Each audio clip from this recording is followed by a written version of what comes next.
And welcome back to my channel BK awareness. तो friends, ये wave optics का 9th lecture है और हमने अब तक वेब ऑप्टिक्स के 8 लेक्चर कवर कर लिए। तो फ्रेंड्स, वेब ऑप्टिक्स के आगे भी ऐसे कई लेक्चर आएंगे। तो फ्रेंड्स, अगर आप चाहते हैं कि वेब ऑप्टिक्स का आपका कोई भी लेक्चर मिस ना हो, तो उसके लिए अगर आपने अब तक हमारे चैनल को सब्सक्राइब नहीं किया है तो चैनल को सब्सक्राइब कर लीजिए और बेल आइकॉन भी प्रेस कर लीजिए, यानी घंटा भी दबा दीजिए, जिससे कोई भी वीडियो अगर मैं अपलोड करूं तो उसका नोटिफिकेशन आपके पास सबसे पहले जाए, कोई वीडियो स्किप ना हो, सारे कॉन्सेप्ट क्लियर हो। तो चलिए फ्रेंड, लेक्चर को स्टार्ट करते हैं बिना देरी किए। तो फ्रेंड्स, हमने वेब ऑप्टिक्स के 8 लेक्चर में आपको यंग्स डबल स्लिट एक्सपेरिमेंट को अच्छे से बता दिया था। तो फ्रेंड्स, मैं सजेस्ट करूंगी कि आप वेब ऑप्टिक्स का 8 लेक्चर देख कर ही आएँ। अगर आपने वेब ऑप्टिक्स का 8 लेक्चर नहीं देखा है तो उस वीडियो का लिंक हमने डिस्क्रिप्शन में दे दिया है, वहाँ से आप वेब ऑप्टिक्स का 8 लेक्चर देख कर ही आएँ, ठीक है। तो वेब ऑप्टिक्स के 8 लेक्चर में हमने यंग्स डबल स्लिट एक्सपेरिमेंट अच्छे से बता दिया था। थोड़ा सा मैं आपको रिवाइज कर दे रही हूँ कि हमने क्या बताया था। हमने बताया था कि यहाँ पे एक लाइट सोर्स है, मोनोक्रोमेटिक लाइट सोर्स है, ठीक है। और उसके सामने हमने एक यहाँ कॉन्वेक्स लेंस रखा है और कॉन्वेक्स लेंस के फोकस पर हमने लाइट सोर्स को रखा है। हमने ऐसा क्यों किया? हमने ऐसा इसलिए किया क्योंकि हम जानते हैं कि कॉन्वेक्स लेंस के फोकस पे यदि कोई हम सोर्स रखते हैं तो उससे निकलने वाली जो लाइट्स की रेज होती है, रिफ्रैक्शन के बाद मेन एक्सिस के पैरेलल जाती है, और हमें इस एक्सपेरिमेंट के लिए क्या चाहिए? पैरेलल रेज चाहिए। इसलिए हमने ऐसा कॉन्वेक्स लेंस का रखा है, बाकी इसका कोई काम नहीं है। जल्दी हम थोड़ा सा रिवाइज कर दे रहे हैं, ठीक है। हमने बताया था कि यहाँ कार्डबोर्ड का एक टुकड़ा है, उसमें 2 स्लीट है, बहुत पतले पतले 2 स्लीट है, ठीक है। S1 और S2। स्लीट मतलब क्या होता है? छेद है 2, ठीक है, कि यहाँ से लाइट पास हो सके और हमें स्क्रीन पर लाइट दिखे, ऐसा इसमें अरेंजमेंट किया गया है, ठीक है। तो फ्रेंड्स, हमें ऐसा लगता था कि इस एक्सपेरिमेंट में होना क्या चाहिए था कि यहाँ से लाइट जानी चाहिए थी और स्लीट के पीछे स्क्रीन पर लाइट दिखनी चाहिए थी और बाकी जगह पे डार्क होना चाहिए था, यानी कि जहाँ स्लीट है वहाँ ब्राइट स्पॉट होना चाहिए था और बीच में और साइड डार्क स्पॉट होना चाहिए था। हमने ऐसा इससे आशा किया था, लेकिन ऐसा इस एक्सपेरिमेंट से नहीं होता है। जहाँ स्लीट नहीं है उसके सामने भी क्या ब्राइट स्पॉट बन रहा था, यानी कि वहाँ भी लाइट पहुँच रही थी और एक पैटर्न बन रहा था, यानी कि बीच में ब्राइट स्पॉट बन रहा था, फिर उसके एक बगल में डार्क स्पॉट बन रहा था, उसके इस साइड भी डार्क स्पॉट बन रहा था और डार्क स्पॉट की इस साइड ब्राइट स्पॉट बन रहा था, इस डार्क स्पॉट की इस साइड ब्राइट स्पॉट बन रहा था, यानी कि डार्क ब्राइट ऐसा हमें पैटर्न दिख रहा था, ठीक है।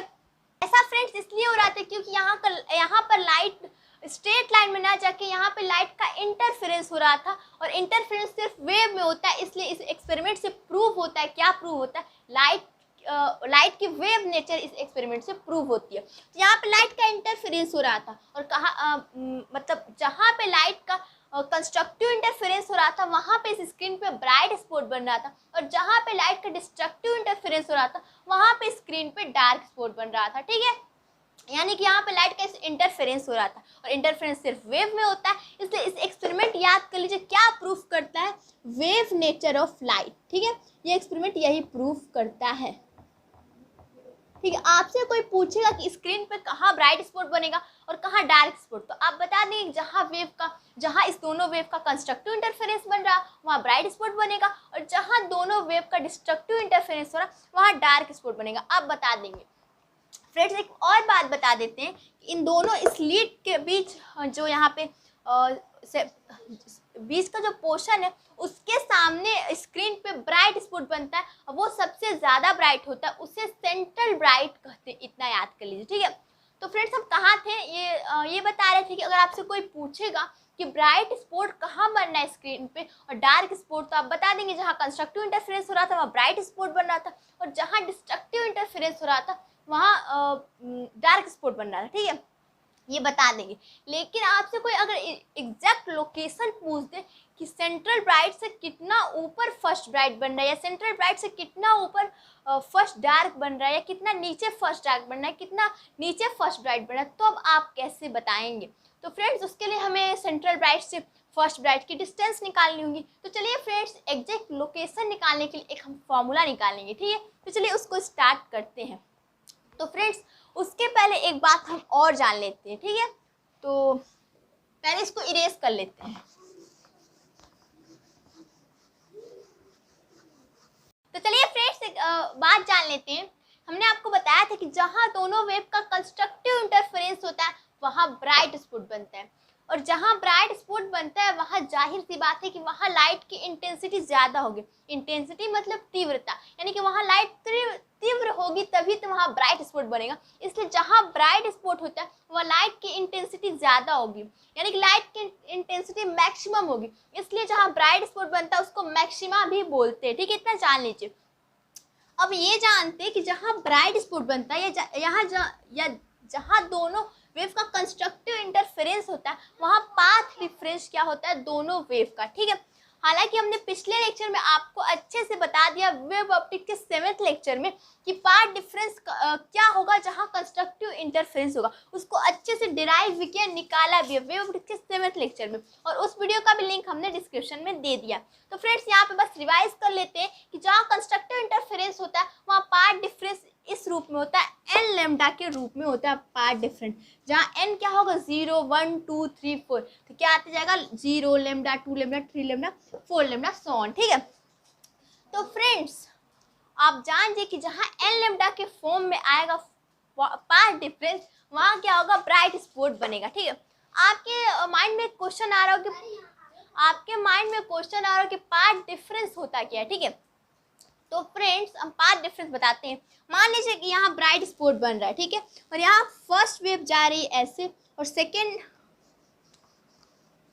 यहाँ पे ब्राइट स्पॉट बन रहा है, हम आपको एग्जांपल दे रहे हैं। ठीक है, और यहाँ पे फर्स्ट वेव जा रही है और यहाँ से फिर से, और यहाँ सेकेंड वेव जा रही है। ठीक है, तो आपको देखने में लग रहा है कौन सी वेव ज़्यादा डिस्टेंस ट्रैवल की है। ये फर्स्ट वाली वेव ज़्यादा डिस्टेंस ट्रैवल की है सेकेंड वाले वेव के रिस्पेक्ट में। ठीक है, यानी कि इस पॉइंट तक पहुंचने में इन दोनों में पाथ डिफरेंस है, यानी कि कम ज़्यादा ट्रैवल कर रही है और एक कम ट्रैवल कर रही है, यानी कि दोनों के पाथ में डिफरेंस है। इसी को फ्रेंड्स कहते हैं पाथ डिफरेंस। ठीक है, तो आई होप आपको पाथ डिफरेंस का कॉन्सेप्ट अच्छे से समझ में आ गया होगा। तो चलिए फ्रेंड्स, अब जानते हैं कि जहाँ डिस्ट्रक्टिव इंटरफेरेंस होता है दोनों वेव का वहाँ डार्क स्पॉट बनता है, और ये भी जाहिर सी बात है कि जहाँ डार्क स्पॉट बनेगा वहाँ लाइट्स नहीं जाएंगी, यानी कि लाइट की इंटेंसिटी बहुत कम होगी, इस मिनिमम होगी, इसलिए इसको मिनिमा भी कहते हैं। ठीक है, तो चलिए देखते हैं कि पाथ डिफरेंस क्या होगा जब डिस्ट्रक्टिव इंटरफेरेंस या डार्क स्पॉट जहाँ बनेगा। ठीक है, तो पाथ डिफरेंस इस रूप में होता है lambda by 2, 3 lambda by 2, 5 lambda by 2, 7 lambda by 2, यानी कि लेमडा बाई 2 का ऑड मल्टीपल होता है। देखिए 1 3 5 7, यानी कि फॉर्मूला के रूप में लिखना हो तो ऐसे लिख सकते हैं 2n-1 लेमडा अपान 2। ठीक है, और n यहाँ पे कहाँ से स्टार्ट होगा 1 से स्टार्ट होगा, और यहाँ पे n याद कर लीजिए 0 से स्टार्ट होगा, यानी कि याद कर लीजिए कि जहाँ ब्राइट स्पॉट बनता है वहाँ पाथ डिफरेंस इस रूप में आता है, और जहाँ डार्क स्पॉट बनता है वहाँ पाथ डिफरेंस इस रूप में आता है। और ये कैसे आता है इसको हमने वेव ऑप्टिक्स के 7th लेक्चर में आपको अच्छे से समझा दिया। फ्रेंड्स चलिए अब हम लोग अपने मेन टॉपिक पे आते हैं, location of maxima and minima. ठीक है, तो चलिए इसको इरेज कर लेते हैं। तो फ्रेंड्स क्या अगर आपसे कोई एग्जैक्ट लोकेशन पूछे पार्टिकुलर किसी मैक्सिमा और मिनिमा का, तो उसके लिए है ये फॉर्मूला। ठीक है, थोड़ा नीचे लिख देते हैं, लोकेशन ऑफ पार्टिकुलर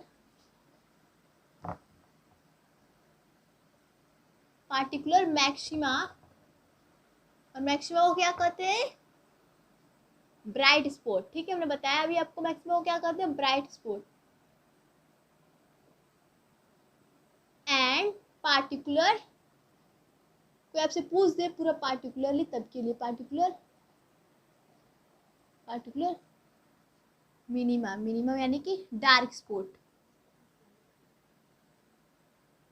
ठीक है, मेरी राइटिंग थोड़ी खराब है, ऐसा वो कर लीजिएगा। ठीक है, तो कोई आपसे एग्जैक्ट लोकेशन पूछे पार्टिकुलर मैक्सिमा और पार्टिकुलर मिनिमा का, तो आप कैसे बताएंगे, उसके लिए यहाँ पे एक फॉर्मूले को निकालेंगे।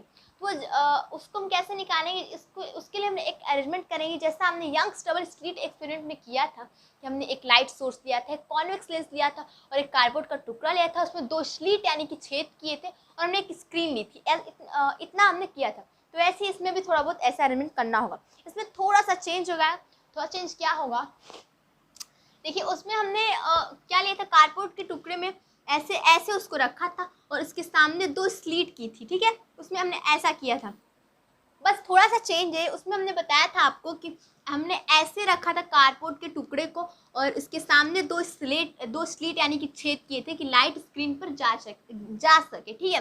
पर इसमें थोड़ा सा डिफरेंट करेंगे, हम क्या करेंगे, इस स्लीट ऐसी रहेंगी, बस इसको थोड़ा सा जो कारपेट के टुकड़े को थोड़ा सा टर्न कर देंगे, थोड़ा सा इधर घुमा देंगे, ठीक है। यानी कि अब जो कार्डबोर्ड का टुकड़ा हो इस साइड होगा, यानी कि स्लीट ऐसे होगी, यानी कि ऐसे स्क्रीन पे ऐसे पैटर्न बनेगी जिसमें मैंने बताया था कि बीच में क्या होता है, ब्राइट स्पॉट होता है। बीच में ब्राइट स्पॉट, उसके ऊपर डार्क स्पॉट, ब्राइट स्पॉट के नीचे भी डार्क स्पॉट, ऊपर फिर ब्राइट स्पॉट, डार्क स्पॉट, और बीच में मैंने बताया था आपको क्या बनता है, दोनों स्लीट के बीच जो रहता है वहाँ पे सेंट्रल ब्राइट बनता है, ठीक है।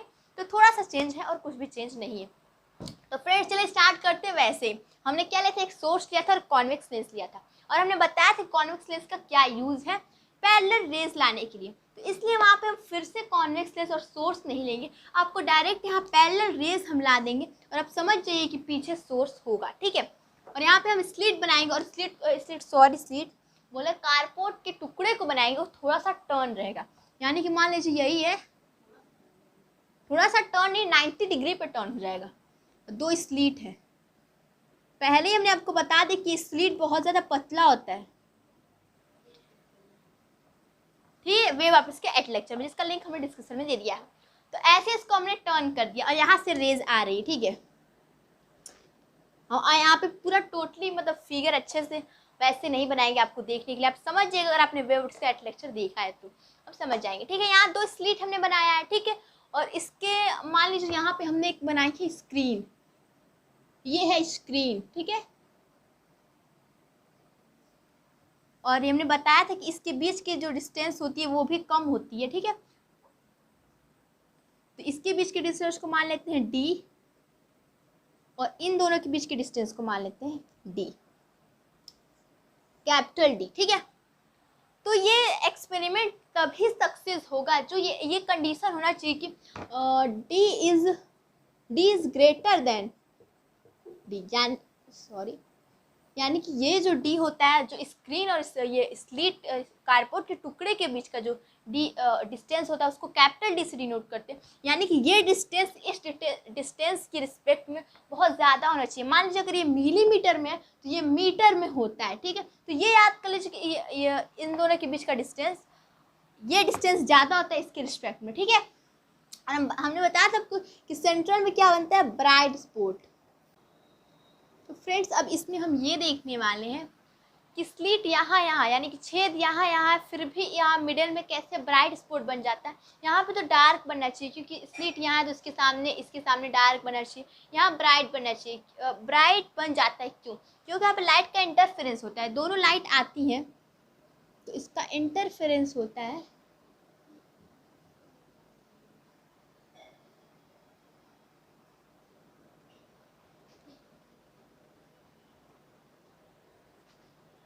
यहाँ पे दोनों लाइट का इंटरफेरेंस होता है, यानी कि यहाँ से वेव निकलती है, यहाँ से वेव निकलती है, ऐसे करते करते यहाँ पे दोनों लाइट के इस पॉइंट पे इंटरफेरेंस होता है, ठीक है। ये इंटरफेरेंस होता है, यहाँ पे जाके दोनों मीट करती हैं। तो अब ये देखें क्यों कैसे यहाँ पे ब्राइट स्पॉट बन जाता है, जबकि स्लीट तो यहाँ और यहाँ है, ठीक है। तो ऐसे होता है फ्रेंड्स कि देखिए आपको इस दोनों वेव में पार्ट डिफरेंस कितना दिख रहा है, हमको तो नहीं लग रहा कि दोनों पार्ट डिफरेंस कुछ भी है, दोनों का सेम है। देखिए और मान लेते हैं स्लीट S1 है, स्लीट S2 है और ये पॉइंट P है, ठीक है। यानी कह सकते हैं कि पार्ट डिफरेंस दोनों में नहीं है, यानी कह सकते हैं कि क्या है,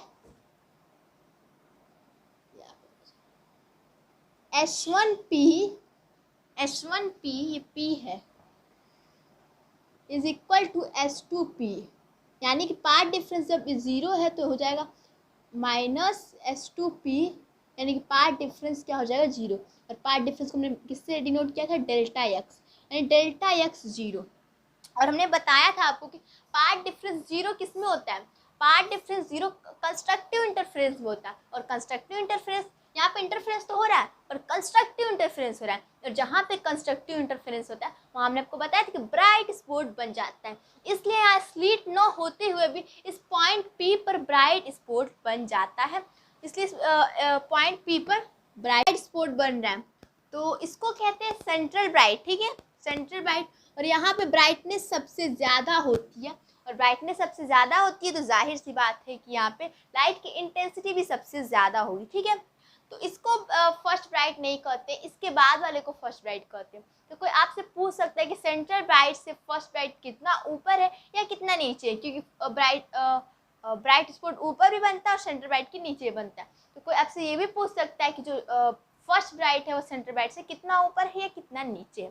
तो चलिए फ्रेंड उसके लिए फॉर्मूला निकालते हैं। तो सबसे पहले हम यहाँ पे मान लेते हैं कि वाई डिस्टेंस पर एक पॉइंट ओ है और वहाँ पे फर्स्ट ब्राइट बन रहा है, और ये सेंट्रल ब्राइट से कितना डिस्टेंस है इसकी वाई है, ठीक है। इतना मान लेते हैं। तो हमें वाई यहाँ पे क्या करना है, कैलकुलेट करना है, ठीक है। तो इसको करने के लिए फिर स्लिट से हम क्या ले जाएंगे, वेव ले जाएंगे। तो मान लीजिए स्लिट से 2 वेव जा रही है, ठीक है, फर्स्ट वेव और ये रही सेकेंड वेव, ठीक है। और मान लेते हैं कि ये से थीटा ऊपर है,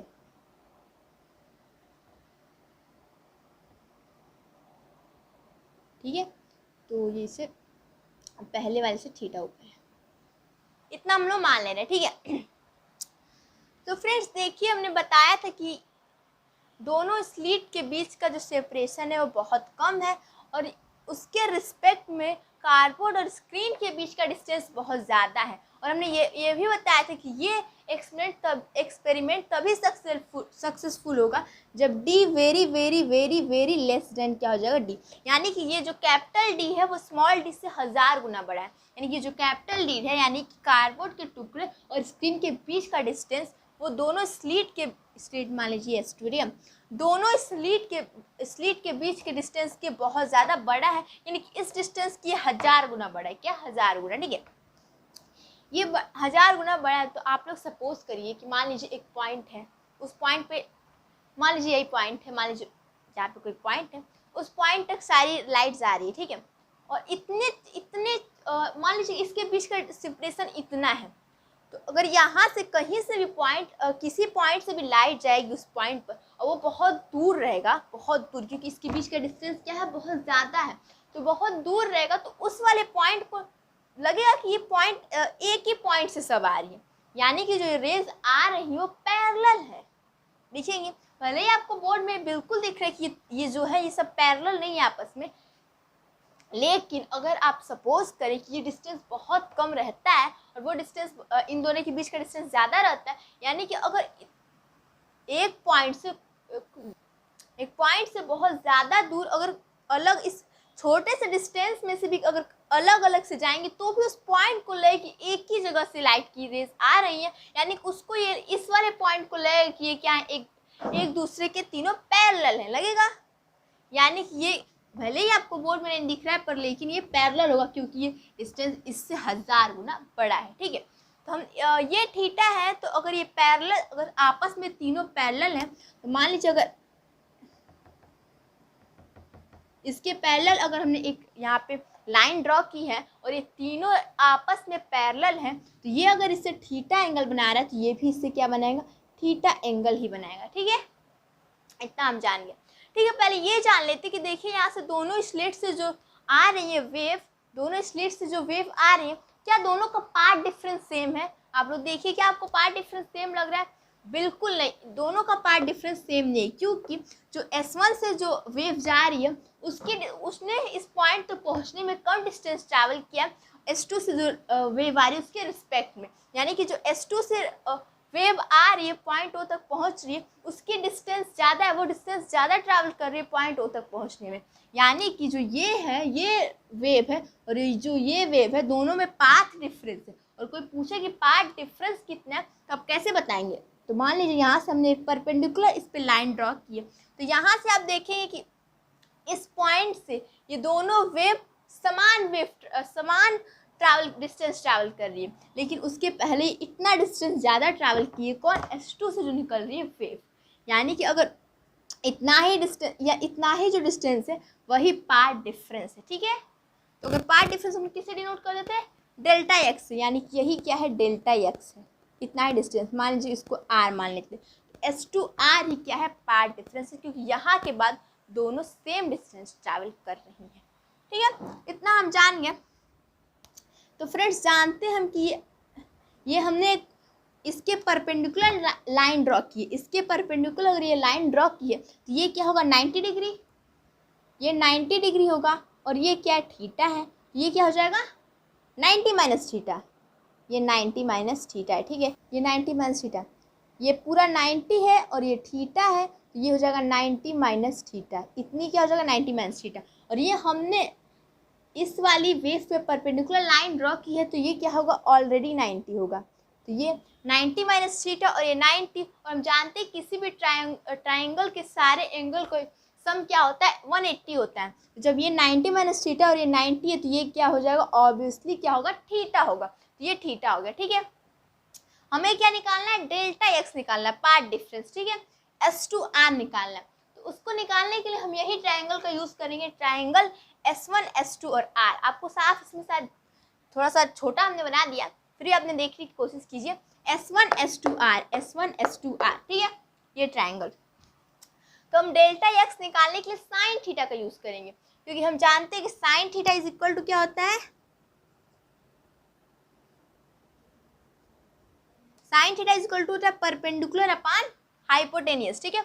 और इस थीटा के लिए परपेंडिकुलर लाइन क्या है डेल्टा एक्स है, ठीक है, S2R, ये थीटा है तो इसके सामने वाला जो ये है यही हो जाएगा परपेंडिकुलर, तो थीटा के सामने वाला परपेंडिकुलर यानी कि S2R अपान क्या हो जाएगा हाइपोटेनियस होता है तो क्या हो जाएगा D हो जाएगा, क्योंकि ये थीटा है तो ये हो जाएगा लंब और ये हो जाएगा आधार, ठीक है, ये हो जाएगा D, ठीक है। और S2R की चलिए वैल्यू भी रख लेते हैं, S2R की वैल्यू क्या है डेल्टा एक्स है, ठीक है।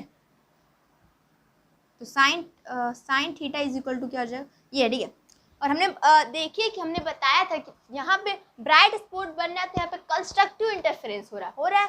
और हमने आपको बताया था कि कंस्ट्रक्टिव इंटरफेरेंस में डेल्टा एक्स की वैल्यू क्या क्या होती है। हमने आपको बताया था 0 होती है, लेमडा होती है, 2 लेमडा होती है, 3 लेमडा होती है, यानी n लेमडा के फॉर्म में होती है। तो पहला क्या 0 है, तो 0 फर्स्ट ब्राइट का नहीं होगा, क्यों नहीं होगा, क्योंकि 0 पार्ट डिफरेंस सेंट्रल ब्राइट का होता है। सेंट्रल ब्राइट में अभी हमने कुछ देर पहले पढ़ा कि पार्ट डिफरेंस सेंट्रल ब्राइट में 0 होता है, तो 0 वाला जो पार्ट डिफरेंस हो जाएगा वो सेंट्रल ब्राइट का हो जाएगा। तो यानी कि अगर फर्स्ट ब्राइट का पार्ट डिफरेंस देखेंगे तो क्या होगा 0 के बाद क्या आता है लेमडा आता है, इसलिए डेल्टा एक्स की वैल्यू इस पॉइंट के लिए क्या हो जाएगी, क्या हो जाएगी लेमडा हो जाएगी, ये हो जाएगा लेमडा, तो इसको कह देंगे लेमडा अपान डी, ठीक है। Sine theta is equal to, friends देखिए यहाँ पे लेमडा क्या है पार्ट डिफरेंस है, यानी कि ये वाली डिस्टेंस है, और डी क्या है ये वाली डिस्टेंस। अच्छा नहीं, लेमडा क्या है, लेमडा होता है वेवलेंथ, लाइट की वेवलेंथ। हम जानते हैं कि लाइट की वेवलेंथ बहुत बहुत कम होती है, इसके रिस्पेक्ट में लाइट की वेवलेंथ बहुत कम होगी इस डी के डिस्टेंस में। डी जो डिस्टेंस है उसके रिस्पेक्ट में जो लाइट की वेवलेंथ होगी बहुत कम होगी, इसलिए यहाँ से साफ दिख रहा है कि ये बहुत जब ज़्यादा है और ये कम है, ये ज़्यादा और ये कम है, तो साइन थीटा की वैल्यू क्या हो जाएगी बहुत कम हो जाएगी। और जब साइन थीटा की वैल्यू बहुत कम होती है तो साइन थीटा टेन थीटा की नियरली इक्वल टू हो जाता है, किसी मैथ के फॉर्मूले में हम जानते हैं। और साइन थीटा कैसे कम होगी, क्योंकि हम जानते हैं कि डी ज़्यादा है लेमडा के रिस्पेक्ट में, और लेमडा क्या होता है वेवलेंथ होता है, और लाइट की वेवलेंथ बहुत कम होती है, और डी बहुत ज़्यादा हो गया, साइन थीटा की वैल्यू बहुत कम होगी। और साइन थीटा की वैल्यू जब कम होती है तो sine theta is nearly equal to क्या हो जाता है टेन थीटा, यानी कि ये टेन थीटा के इक्वल हो जाएगा, ठीक है। यानी कि कह सकते हैं कि sine theta is nearly equal to tan theta. जब साइन है टेन थीटा की इक्वल हो गया तब टेन थीटा की वैल्यू हम निकालेंगे, ठीक है। तो टेन थीटा की वैल्यू निकालने के लिए हम कौन सा ट्राइंगल लेंगे, ट्राइंगल लेंगे डी ओ और ये वाली पी, ठीक है, ट्राइंगल डी ओ पी लेंगे और टेन थीटा की वैल्यू निकालेंगे, ठीक है। और हम जानते हैं कि टेन थीटा इक्वल टू क्या होता है, क्या होता है परपेंडिकुलर अपन बेस होता है, ठीक है। तो परपेंडिकुलर थीटा के सामने वाले जो वो होती है उसको कहते हैं परपेंडिकुलर। यहाँ पे परपेंडिकुलर क्या हो जाएगी वाई हो जाएगी, तो परपेंडिकुलर अपन बेस वाई अपन, और बेस किसे कहते हैं इसको कहेंगे डी और पी को, डी और पी को। तो बेस की डिस्टेंस क्या है कैपिटल डी है, स्क्रीन और कार्डबोर्ड के टुकड़े के बीच का डिस्टेंस है, तो वाई अपन क्या हो जाएगा डी हो जाएगा। तो tan theta is equal to perpendicular अपन क्या होता है बेस होता है, तो वाई अपन डी हो गया। और tan theta is nearly equal to क्या साइन थीटा, तो अगर मान लेंगे अगर इसको इक्वेशन 1, तो चलिए इक्वेशन 1 में tan थीटा की वैल्यू इक्वेशन 1 में, तो चलिए इसकी वैल्यू इक्वेशन नंबर 1 में रख देते हैं और साइन थीटा की जगह क्या होगा tan थीटा, यानी कि यहीं पे हम वैल्यू वाली रख देंगे। ठीक है, तो क्या हो जाएगा इक्वेशन नंबर 1 से y upon D is equal to क्या हो जाएगा लेमडा अपान डी, और हमें क्या निकालना था y निकालना था, तो y इज इक्वल टू क्या हो जाएगा डी लेमडा अपान डी। ठीक है, ये हो जाएगा y। यही है, अगर कोई पूछे कि सेंट्रल ब्राइट से फर्स्ट ब्राइट की डिस्टेंस कितनी है तो ये इतनी है। ठीक है, ये तो फर्स्ट ब्राइट के लिए हमने निकाला, और सेकेंड ब्राइट के लिए निकालना हो तो क्या करेंगे, हमने फर्स्ट ब्राइट के लिए हमने पार्ट डिफरेंस को लेमडा रखा है, तो अगर सेकेंड ब्राइट कोई क्या है तो उसके लिए पार्ट डिफरेंस क्या रखेंगे 2 लेमडा रखेंगे। थर्ड ब्राइट के लिए कोई निकालने के लिए क्या है तो पार्ट डिफरेंस 3 लेमडा रखेंगे। तो ऐसे को अगर nth ब्राइट निकालने के लिए कहेगा तो क्या कहेंगे y nth। ठीक है, तो यही फॉर्मूला है। ठीक है, तो अगर कोई फर्स्ट के लिए कहे तो हम लेमडा रखेंगे, क्योंकि हमने फर्स्ट ब्राइट निकाला है तो हमने लेमडा रखा है, तो अब सेकेंड निकालेंगे तो 2 लेमडा रख देंगे, थर्ड निकालेंगे तो 3 लेमडा रखेंगे, तो n निकालेंगे तो क्या n लेमडा निकालेंगे। ये तो रहा फर्स्ट ब्राइट को निकालने के लिए कहे। तो फ्रेंड्स अगर ये कोई कहे कि फर्स्ट डार्क स्पॉट कहाँ बन रहा है, या सेंट्रल ब्राइट से फर्स्ट डार्क स्पॉट किधर है, सेकेंड डार्क स्पॉट किधर है, तो उसके लिए क्या करेंगे, तो मान लेते कि इसी पॉइंट पे फर्स्ट डार्क स्पॉट बन रहा है, तो सारा प्रोसेस वही रहेगा जो हमने आपको बताया। सिर्फ यहाँ पे हमने देखिए पार्ट डिफरेंस हमने कहाँ से रखा, लेमडा रखा था। क्यों लेमडा रखा था, क्योंकि हम जानते हैं कि लेमडा रखा था। क्यों लेमडा रखा था, क्योंकि हम जानते हैं कि ब्राइट स्पॉट जहाँ होता है वहाँ पे कंस्ट्रक्टिव इंटरफेरेंस होता है, और जहाँ कंस्ट्रक्टिव इंटरफेरेंस होता है वहाँ पर path difference 0 lambda 2 lambda 3 lambda ऐसे होता है। तो जीरो तो पार्ट डिफरेंस सेंटर ब्राइट का होता है, तो जो लेमडा होगा वो फर्स्ट ब्राइट का हो जाता है। तो ये यानी कि अगर कोई फर्स्ट डार्क स्पॉट पूछे तो हम सेम प्रोसेस वही करेंगे। यहाँ डेल्टा एक्स की जगह हम जानते हैं कि डिस्ट्रक्टिव इंटरफेरेंस में डार्क स्पॉट बनता है, और डिस्ट्रक्टिव इंटरफेरेंस में पार्ट डिफरेंस कैसे शुरू होता है lambda by 2, 3 lambda by 2, 5 lambda by 2। यानी कि यहाँ पे हम क्या रखेंगे, अगर हमें फर्स्ट डार्क निकालना है सेंट्रल ब्राइट से कहाँ है, वही डेल्टा एक्स की जगह क्या रख देंगे लेमडा बाई 2, यानी कि लेमडा बाई 2 यहाँ पे हो जाएगा, यहाँ पे भी लेमडा बाई 2 हो जाएगा, और यहाँ पे भी लेमडा बाई 2 हो जाएगा। तो यानी कि अगर कोई पूछे कि फर्स्ट डार्क स्पॉट बन रहा है कहाँ बन रहा है, तो इतना आएगा। और देखिए फर्स्ट ब्राइट स्पॉट कितना आ रहा था डी लेमडा बाई टी, पर फर्स्ट डार्क स्पॉट क्या आ रहा है डी लेमडा बाई 2d। यानी कि आप लोग इससे दिख रहा है कि जो ब्राइट स्पॉट के आधे पे होता है डार्क स्पॉट, फर्स्ट ब्राइट के आधे पे होता है फर्स्ट डार्क स्पॉट। क्यों आधे पे होता है, क्योंकि देखिए फर्स्ट ब्राइट स्पॉट के फॉर्मूले में क्या होता है डी लेमडा बाई टी होता है। ठीक है, और यहाँ डी लेमडा बाई 2d है, यानी कि ये फर्स्ट डार्क स्पॉट का है, यानी कि फर्स्ट ब्राइट स्पॉट के आधे पे होता है डार्क स्पॉट। यानी कि सेंट्रल ब्राइट के बाद क्या होता है पहले डार्क स्पॉट आता है, उसके बाद आता है ब्राइट स्पॉट। ठीक है, तो फ्रेंड्स ऐसे ही हमने जैसे आपका फर्स्ट डार्क स्पॉट निकाल के दिखाया, आप ऐसे अगर आपको सेकेंड निकालना है तो इस लेमडा बाई 2 की जगह क्या रख देंगे 3 लेमडा बाई 2। ठीक है, ऐसे रख देंगे। तो फ्रेंड्स आई होप आपको ये सारे वीडियो अच्छे समझ में आए होंगे और सारे कॉन्सेप्ट क्लियर होंगे। तो फ्रेंड्स अगर आपको ये वीडियो अच्छी लगी तो प्लीज़ वीडियो को लाइक कीजिए, सब्सक्राइब कीजिए एंड शेयर कीजिए। Thank you. रोको।